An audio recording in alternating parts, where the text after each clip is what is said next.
We are going to look at the implementation details associated with this binary search tree. Before we get started, let's understand what we have from a node perspective. We'll delve right into the specific implementations with regard to the setup, initialization, constructor, as well as our transformers and observers. So this is a node structure very similar to what we set up. This node has left and right. So this is the binary search tree. You cannot have multiple nodes, more than two per node, emanating out of each node, left and right. That's what we have here. There's a code sample here. This is your binary search node. We have both left and right. And in Java, if you do not initialize a reference object with a default value, that reference object by default has a value of null. And this T is the information that you want to return. So presumably, this T could be a string, could be an integer, and whatnot. And that is the value of that node. And then we have two assistance method that fetches you the left and right childs for this, as well as set. This is the setting of that reference node to the left and to the right. This is a generic class passing with a generic T data type that goes right into this class. This is what we just went through.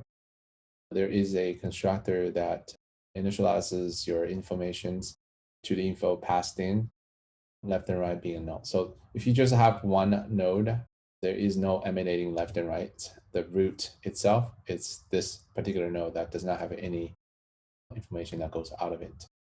There is a corresponding getter and setters.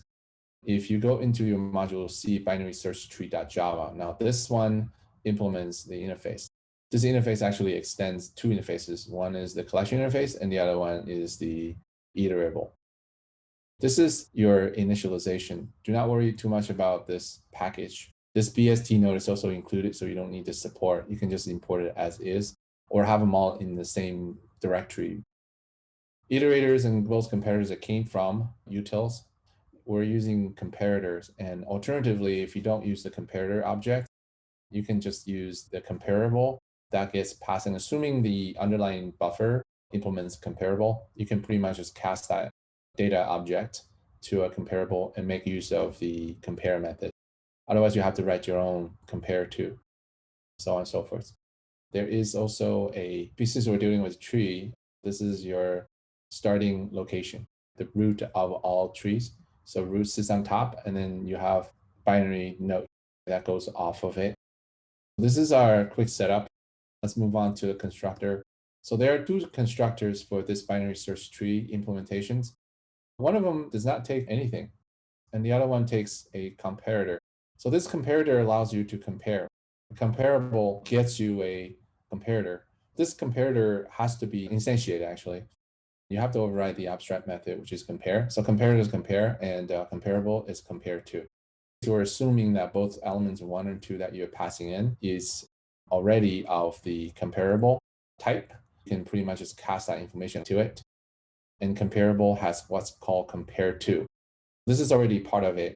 Array list is one of the examples that implements the comparable already. So you can pretty much just do a compare to against it, and that'll give you an integer. And this integer is either positive, negative, or 0. So the two ways, either just use the underlying data structure, casting it to comparable, or just build your own comparator from scratch. Here is a couple of observer methods, an assessor that computes the minimum and maximum of your nodes. So recall that this is a binary search, right, of BST.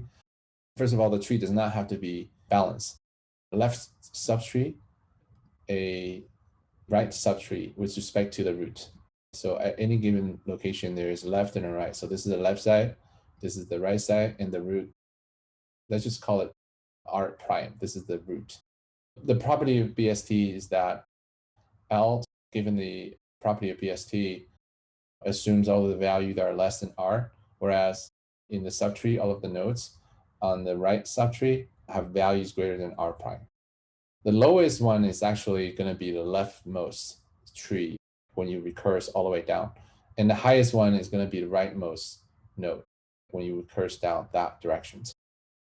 A minimum means that you're starting with very beginning roots, and then you recurse to it. You don't want to use root to recurse through this thing because root points to a specific location in memory that you don't want to change. So you create a reference object that you can recurse into, node.get left, not null, just keep on going it.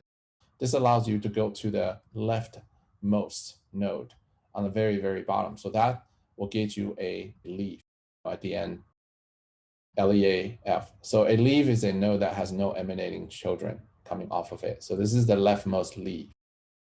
And that is the smallest one. We just apply the same logic.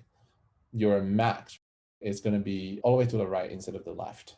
And that'll get you a maximum. If the entire tree is empty, you return null.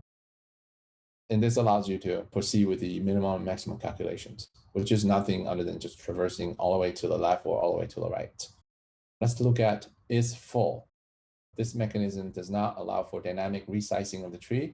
Then this is full is going to reach to a bottleneck at some point. You can't really insert any nodes into it. But because this is a dynamically resizable tree, this is full is never full, assuming you have sufficient memory to grow the structure of the tree. When you look at all of these implementations, important to understand the observer method, the constructor, as well as the initialization associated with it.